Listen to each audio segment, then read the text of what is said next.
राजगढ़ जिले के ब्यावरा शहर के गारद मोहल्ला निवासी महफूज खान नगरपालिका परिषद ब्यावरा कार्यालय के पीछे निवास करते हैं।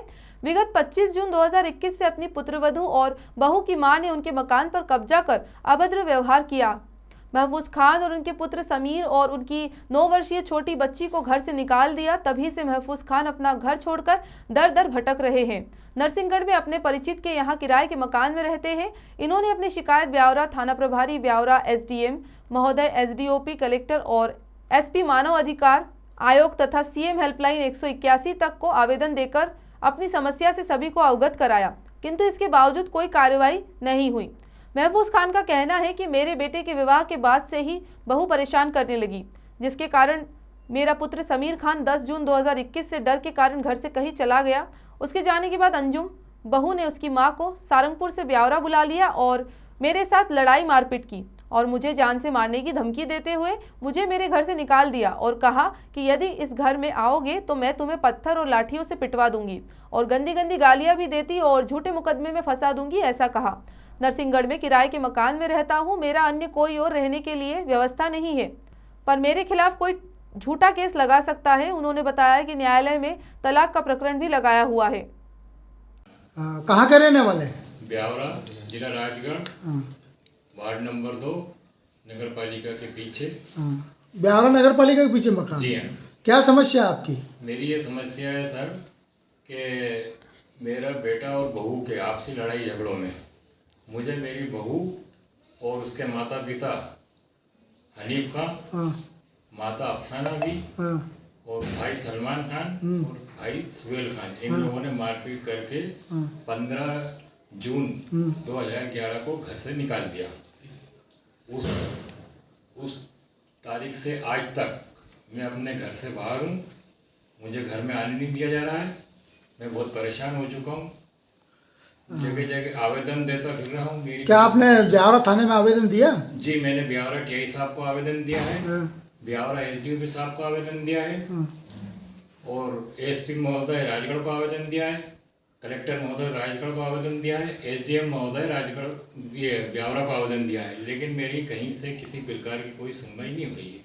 आप क्या चाहते हैं प्रशासन? मैं ये चाहता हूँ कि मेरा पुश्तैनी मकान है, मेरे बहू ने मुझे तथा मुझे निकालने से 5 दिन पूर्व मेरे बच्चे को लड़ाई झगड़ा करके बाहर निकाल दिया है। मैं अपने साथ अपने बेटा को रखना चाहता हूँ, ना बहू को रखना चाहता हूँ। इनके कोर्ट केस चल रहा है, ये जाने, इनके कोर्ट का यहाँ होगा वो जाने। मुझे मेरा मकान में प्रवेश दिलाया जाए, ये प्रशासन से मेरी गुहार है। बहू और उसके जो परिवार के सदस्य, माता पिता और भाई बहन मेरे मकान में कब्जा करके रह रहे हैं, उन्हें उनके घर पहुँचाया जाए। क्या आप उस पर कानूनी कोई कार्रवाई चाहेंगे? जी हाँ, बिल्कुल मैं कानूनी कार्रवाई चाहता हूँ कि मुझे मेरे पैतृक मकान पे पहुँचाया जाए और बहू को उसके परिवार सारंगपुर उनके साथ रहने की आज्ञा दी जाए। ये आपका जो मकान पे फर्जी रूप से कब्जा कर रखा है, इस पर क्या आप एफआईआर करने के लिए आपने आवेदन दिया ब्यावरा थाने में? जी, मैंने ब्यावरा में आवेदन देने गया था। मेरी कोई एफआईआर नहीं हुई आज तक। मैंने फिर बाई पोस्ट आवेदन भेजे हैं, 181 पे भेजे हैं और राजगढ़ एसपी साहब को भेजे हैं, राजगढ़ एसडीओपी साहब को भेजे हैं, ये अपने एसडीओपी साहब ब्यावरा को भेजे हैं और ब्यावरा थाने में भी बाई पोस्ट भेजे हैं, लेकिन मेरी आज तक कोई एफआईआर नहीं हुई, ना कोई उचित कार्रवाई हुई उन आवेदनों पर। आवेदन वहाँ से आते हैं, मेरे को बुला लिया जाता है, बयान लेके भगा दिया जाता है। आपकी बहू का क्या नाम है? मेरी बहू का नाम है अंजुम खान, पिता हनीफ खान। वहीं दूसरी तरफ लड़की के पिता का कहना है कि मेरी बेटी के ससुराल वाले झूठे आरोप लगा रहे हैं। पति के भाग जाने के बाद गुमशुदा की रिपोर्ट दर्ज कराई थी और मकान को लेकर भी लड़की के पिता ने खुलासा किया। क्या कहा, सुनाते हैं। मेरी बेटी की शादी अंजुम खान, जिसका नाम है ब्यावरा, हुई है और उसको छोड़ के उसका पति कहीं भाग गया था। उसकी गुमशुदा की रिपोर्ट हमने करवाई, 498 का केस उसके ऊपर लगा हुआ है ऑलरेडी। और वो जो मकान की बात कर रहे हैं, उसके ससुर साहब श्री महफूज खान साहब, वो उन्होंने मकान मेहर में उसके पहले ही निकाह के टाइम लिख दिया था। उसके बाद ये समीर गिरिया के मेरे को बांध के मारा करा, ये सब झूठे आरोप लगा रहे हैं। इनके ऊपर पहले से ही बहुत सारे केस कोर्ट में विचाराधीन है। वो नातिन जो बोल रही है वो लड़की भी झूठ बोल रही है। लड़की को भी वो थाने से लेके गया। लड़की जो मेरी नातिन थी, जिसका नाम है ख्वाहिश खान, वो भी उसको वहां से थाने से लेके गया और उसका दिमाग उसने बिल्कुल डाइवर्ट करके उसकी तरफ कर लिया उसको।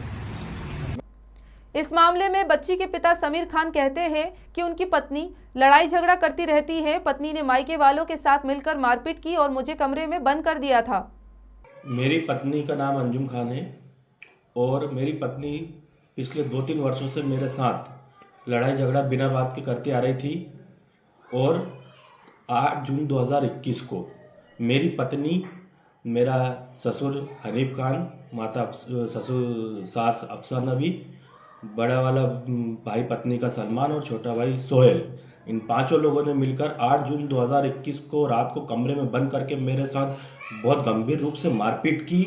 मेरा ATM छुड़ा लिया, मेरा सारा सामान छुड़ा लिया और मुझे कमरे में बंद करके मेरे साथ बहुत गंभीर रूप से मारपीट की। अगले दिन जैसे तैसे मैं अपनी जान बचा के भागा, घर से निकला और मेरी पत्नी ने 10 जून के दिन मेरी गुमशुदगी की रिपोर्ट दर्ज करवा दी कि मेरा पति कहीं चला गया है, जबकि सत्य है कि मेरे साथ मारपीट की गई थी और मुझे कमरे में बंद कर दिया गया था। 30 जून को मैंने अपनी गुमशुदगी खत्म कराई। मैं भोपाल चला गया था, अपने रिश्तेदारों के रह रहा था नॉर्मल होने के लिए। इसी बीच मेरी पत्नी, उसके पिता हनीफ और भाई सलमान सोहेल, इन लोगों ने मिलकर मेरे ATM से लगभग 75,000 रुपये की चोरी भी की। मेरी पत्नी मुझे जहर देकर मारने की साजिश रच रही थी, जिसका खुलासा मेरी बेटी ने मुझसे किया था, क्योंकि मेरी पत्नी ने मेरी बेटी से कहा था कि बेटा आज आप पापा के साथ खाना मत खाना, मैं उनको जहर दूंगी। लेकिन मेरी बेटी ने मुझे ये बात बता दी। आपकी पत्नी ने आपको जहर देकर मारने की कोशिश करी? जी हाँ, अच्छा। खाने में जहर मिलाया था, जिसका खुलासा मेरी बेटी ने कर दिया। क्योंकि मेरी बेटी से उसने ये कहा था कि आप पापा के साथ खाना मत खाना, मैंने उनके खाने में जहर मिला दिया है। अच्छा। तो मेरी बेटी ने जैसे ये बात मुझे बताई, मैं चौकन्ना हो गया, मैंने खाना नहीं खाया। इस वजह से मेरी उस दिन जान बच गई, वरना वो मेरी हत्या करके जहर देकर और आत्महत्या सिद्ध करना चाह रही थी। तो आप ये बताइए, आपने अभी तक आपके मौलवी, आपके सदर, आप प्रशासन, जब मेरे साथ मारपीट करके मैं अपनी जान बचा के निकला, उस समय मैं पुलिस थाने में आवेदन दे के आया, लेकिन पुलिस ने मेरी कोई सुनवाई नहीं की। आप कलेक्टर, मैं कलेक्टर, SDM, SDOP ऑफिस सब दूर मैंने आवेदन दिए कि मेरी पत्नी जो है मुझसे बिना वजह लड़ती है और मेरे साथ इस तरह की घटना करी है और जान से मारने की धमकी देती है और खुद का भी धमकाती है कि मैं अपने हाथ पैर काट लूंगी, झूठे केसों में फंसा दूंगी। और इस मामले में पुलिस प्रशासन ने जांच करते हुए कार्रवाई करने की बात कही है। मैडम, ये महफूज अली जो है वार्ड नंबर 2 के, इनकी बहू ने इनको घर से बाहर निकाल दिया है। मामला पति पत्नी का झगड़े का है। क्या अगर ये FIR करना चाहे ब्यावरा थाने में तो कर सकते हैं कि नहीं?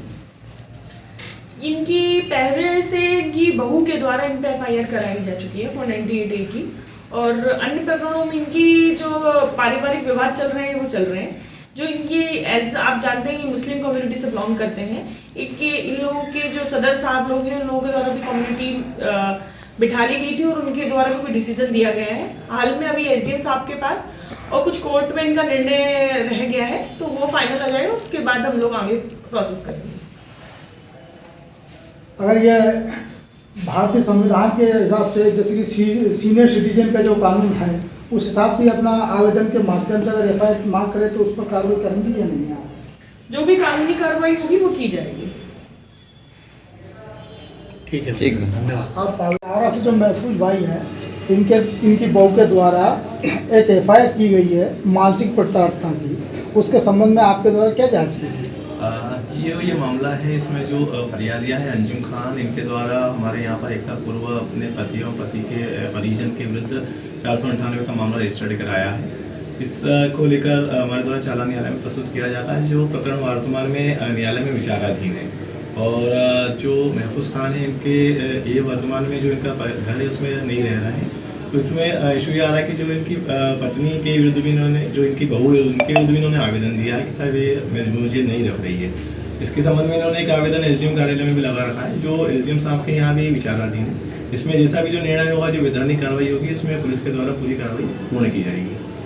किंतु वो जो मकान में बहू रह रही है, वह मकान के सभी दस्तावेज महफूज भाई के और इशारा करते हैं कि उस मकान के मालिक ये हैं, तो कानून के तौर पर मकान इनका है। किसी भी मकान के मालिकाना हक को डिसाइड करने का कार्य राजस्व का है। जैसा भी राजस्व जो रिपोर्ट में प्राप्त होगी उसके अनुरूप हमारे द्वारा कार्रवाई की जाएगी। अगर ये अपने मकान को लेकर ये जो नाजायज रूप से इनकी बहू ने इन्हें भगाया, ये एफआईआर करना चाहते हैं, क्या इनकी एफआईआर दर्ज की जाए? इनसे हमें भी आवेदन प्राप्त किया है। इसमें हमारे द्वारा भी राजस्व रिकॉर्ड प्राप्त किया जाएगा और राजस्व के रिकॉर्ड के आधार पे जो भी इनका मालिकाना हक आता है या जो भी डॉक्यूमेंट हमें मिलते हैं उसके अनुरूप ही हम मैदानी कार्रवाई इसमें करेंगे। उसके बाद एफआईआर संभव है? जी हाँ, हमें उसमें जांच करना पड़ेगा। जो इनका आवेदन प्राप्त किया उस पर जाँच करेंगे। इस संबंध में नगर पालिका से आप जाँच करेंगे? नरसिंहगढ़ से वीरेंद्र प्रताप सिंह और सारंगपुर से दिलीप जाधव की रिपोर्ट।